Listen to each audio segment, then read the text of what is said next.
even the idea, like, as you hear these arguments, Pierce, where they'll say like, well, we know these numbers that the Gaza Health Ministry puts out are lies because we know Hamas lies. And look, the proof of that is that they revised their numbers down at one point. But doesn't that just kind of lead to the question, Pierce, then, like, why would they revise their numbers down why if wouldn't they're they just double lying? them? Why, yeah, right. Why wouldn't they just stick with the original numbers that they had? To quote the buzzword of the debate.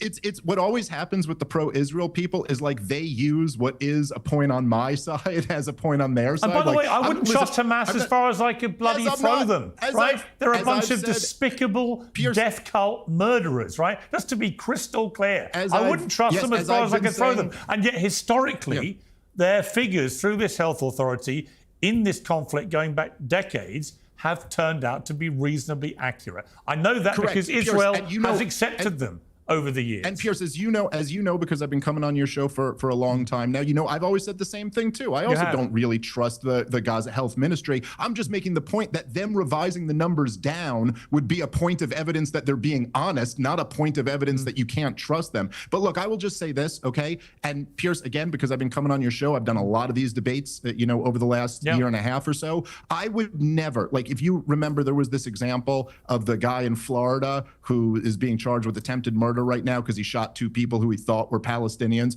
Turned out they weren't. He was wrong. But I would never use that as an example in one of these debates and say, aha, pro-Israel person, you're responsible for that. Right. I'm a free market libertarian, free market capitalist guy. There was a Bernie Sanders fan who shot up a congressional baseball game several years back. I would never use that in an argument and say, you're responsible for that, because it's the cheapest, lamest form of argument. You are not responsible if you're telling the truth for as you see it, for some crazy person committing a horrific act of violence. By the way, we're talking about, you know, ongoing innocent people being killed for over 20 months at this point now. So like, that's what the whole conversation is about. But the idea that any of us are responsible. Look, here's the bottom line, Pierre.